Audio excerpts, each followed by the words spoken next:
Getting this 2 days after Minecraft Live was definitely something, but even crazier is that we learned that Superflat and its customization will be coming to the Bedrock version, and then we learned about the Summer Drop's release date and the craftable ghast inside of it. Then at the same time as all of this is happening in the foreground, Minecraft have done huge interviews in the background about Minecraft 2, the use of generative AI and their very interesting response on it, and also on the use of free-to-play as a way to sell the game. This has been one of the biggest weeks for Minecraft news, and so today's video will go through all of it. But first of all, hello, I'm IBX Grimace, and yes, this is my new Minecraft skin temporarily. I got it from the Minecraft movie McDonald's collab, but you can also get this McDonald's movie add-on, which a lot of people immediately look at and say, this looks AI generated, or as Seraph1137 accurately says, this is the most AI looking real image they've ever seen, and this is very true, but it does raise the question, given that Microsoft is one of the biggest AI companies in the world, and they are the owners of Mojang, will Mojang eventually be using generative AI? And the answer from Lady Agnes is that no, because here for us, just like Minecraft, it's about creativity and creating, and they think it's important that it makes us feel happy to create as humans.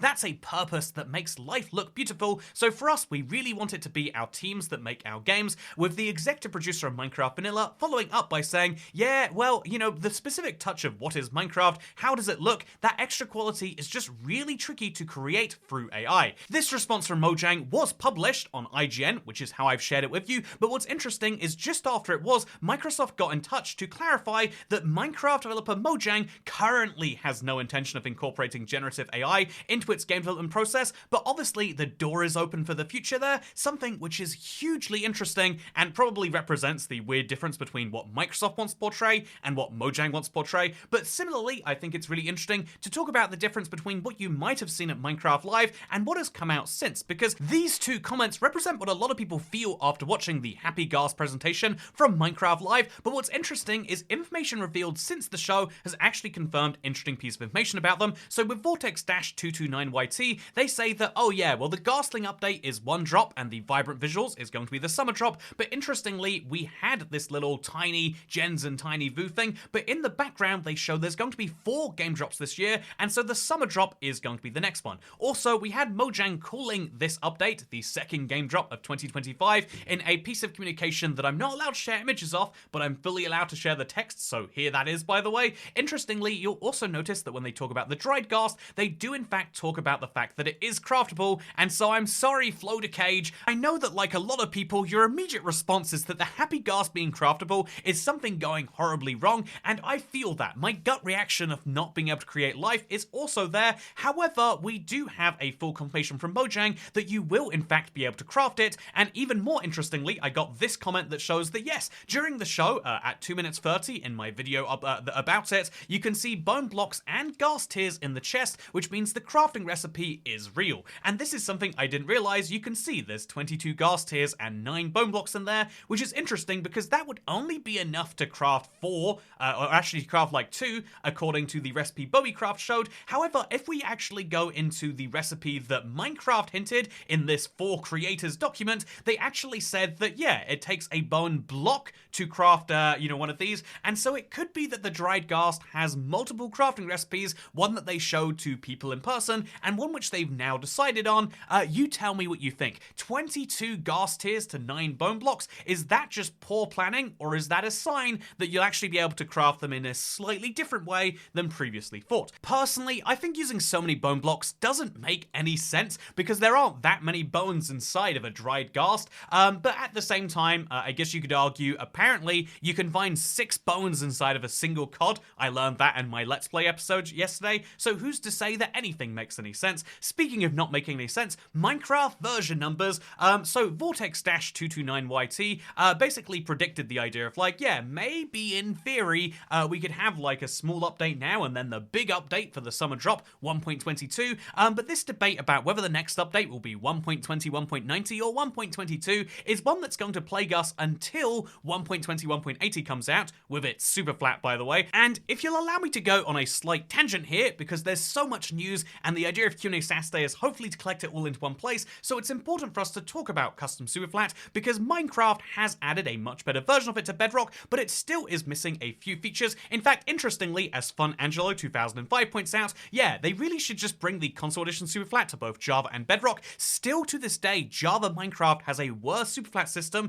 than the console, but obviously the Bedrock version could benefit as well. It could be the true way to unify both versions, because this is a unique case in the parity situation where actually both versions suck. Java and Bedrock are both substantially worse than console, and why is that? Well, I have a direct response from a Minecraft developer because I tweeted out my feedback on this. This is a feature I've been asking for years, and so immediately I spotted that it's a big step forwards, but we obviously need to enable achievements and also allow users to customize the flat worlds, and the response from Rasmus Kalkvist here was customization will be there at some point, but it's a tricky thing to get working with all input methods. So this is really great news by itself. I worry I buried the lead on this one too much, but customization is intended to come to superflats. It's not like a far-off idea, it's something they want to work on, but crucially, in response to LegoLloyd, which says console should be figured out since Legacy already had it, they say, well, obviously Bedrock needs to make sense on mobile, PC, and console. A lot of things take longer to implement than players think for various stupid reasons. A 10-year-old code base is non-trivial, and that totally makes sense. Not only is it the nightmare of working on the front end, but also making that front end work on mobile devices, as well as a controller, as well as a keyboard and mouse, while still being the same interface.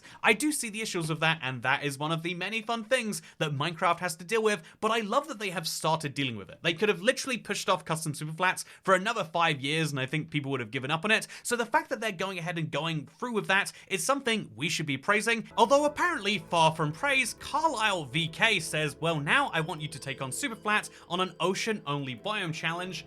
And I'm gonna be honest, I think this is impossible unless there's a way to get down and, below the gravel and dirt and actually mine some blocks. Let's find out if it's possible. Let's put a bonus chest on, let's open up the water world, and let's see if this is even theoretically possible. Oh, you spawn at the bottom of the ocean. That does make the challenge doable. Assuming you can get... Okay. If I just get deep enough in here before I suffocate to death, that I can actually... No, because the gravel's gonna kill me. Okay, if I could just, place a block there, and then a block there, I'd start suffocating... Okay, no, that's not how you do that. Okay, so theoretically speaking, with enough deaths on your hands, you could do this challenge, because you just need to break down to the dirt part. Once you get into the dirt, you can survive the water, and then once you get into the dirt, you could build up to where the surface is, 90 blocks up there, by the way. And then once you're 90 blocks on the surface with all of your dirt, you could build a platform and effectively make your own super flat, but with all of the layers of water below you, and also with easier access to lightning rods, because there's drowns all around. I don't know how that makes your life substantially easier, but yeah, if you want to play hardcore super flat on a water world, I'm kind of tempted by this challenge. How can you not be? But yeah, this would be one of the silliest things you can do, and so maybe give it a try after 1.2180.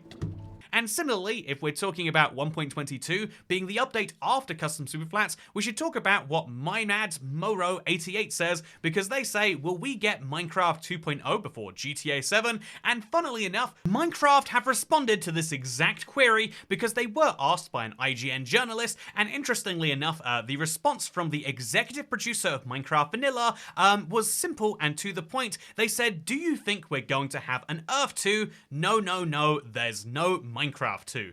And can someone else level with me here? I was so sure the first 5 times I read this, literally just till I started recording this, that he was talking about no Minecraft Earth 2, and I was like, it's interesting. They rule out Minecraft Earth 2, they rule out Minecraft 2, but they don't rule out Minecraft Dungeons 2, but I'm realizing just now that he means we're not gonna have an Earth 2 like the planet. It's like saying, oh yeah, imagine having a second Earth, which, side note, we are gonna have an Earth 2. I think we're gonna call it Mars, but different point for a different time. Anyway, there is not going to be a Minecraft 2 is the official response, and this is wild because I figure that if they were going to release vibrant visuals, let's say, that would be a great opportunity to cool Minecraft 2.0. As it stands though, Minecraft think the idea of releasing a 2.0 is just as silly as the idea. It's even sillier than the idea of using generative AI, but it's something which they are not looking to do, and so sadly, no matter how many changes we get to Minecraft, will always be Minecraft 1.xx, and so if we manage not to blow ourselves up in the next 50 years,